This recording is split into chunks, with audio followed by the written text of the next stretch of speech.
Motivazio tailerrak ikastetxeetan eskaintzen hasi ginen, ez dakit esaten zehatze urtea, baina, aspaldi, izango dira 10 edo agian 15 urte. Hasiera baten, hasi ginen DBH 3 eta 4an eta batxilergoan. Baina 2017an DBH batera etortzen ziren gaztetxo horiek, euren ikaste prozesuan momentu berezi baten zeudela, zentroz aldatzen ziren, rezeptibo samar egon zitezkeela. Eta, helduago moduan tratatzeko bidea ere iruditu zitzaigun.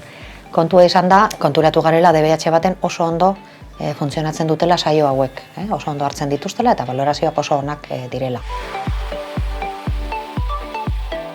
Modu desberdinean lantzen dugula adinaren arabera, DBH bateko ikasleena apur bat ludikoagoa izaten da, txikiagoak dira, baina heldutasun maila nahikoa badute ulertzeko adierazten zaiena eta harrera normalian oso ona da. Ikuspegi ezberdinetatik lantzen dugu, beti ere pentsatzen argumentuak behar dituztela horrenbeste bider entzun duten hein euskeraz hitz egin azalpen edo adierazpen horri erantzuteko.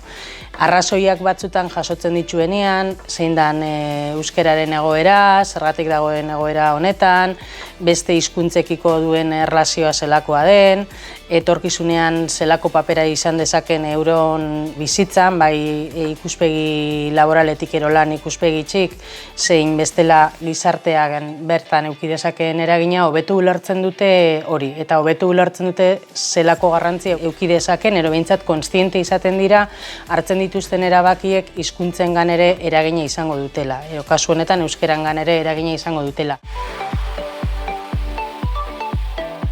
Zergatik hasi ginen, motivazio saioak ematen euskara zerbitzutik eta ikastetxeen maietatik bultzatuta. Eibarko ume askorentzat eskola da euskara ikasteko lekua eta leku bakarra ia.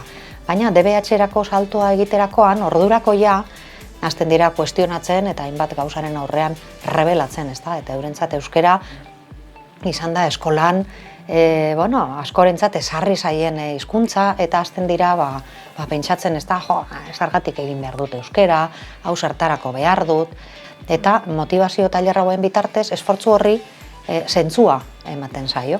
Ulertu egiten dute zergatik ikasten duten euskara eskolan, zergatik dan importantea euren rola, eta hor zerbait mugitu egiten zaien. Badakigu, barita magikorik ez dago, eta tailertxo bat eginda ez ditugu gure arazo guztiak konpontzen. Baina, balorazio guztiak urte hauetan guztietan izan dira oso positiboak. Azkenean saiatzen garana da, alik eta abaniko ero argumento mota ezberdinenak eskaintzen, bakoitzak beria berandako egokiena topatu desan.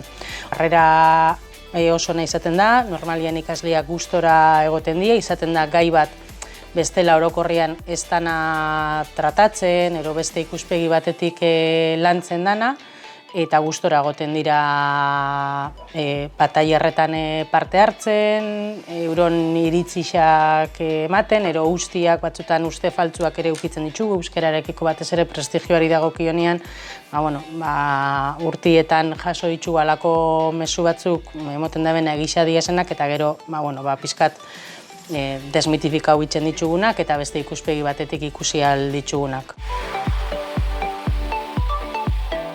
Ikasturtez ikasturte, saio horiek zabaltzen joan dira, lanbide heziketan ere eskaintzen dira, egia da lanbide heziketa askotan horko euskerazko eta D ereduko taldeak oso gutxi izan dira, euren aldetik ere kezka bazegoen, eta elkarlanean ari gara, lanbide heziketako zentroak, eta kitxo eta euskara zerbitzua, pixka lanbide heziketan ere D eredua bultzatzeko.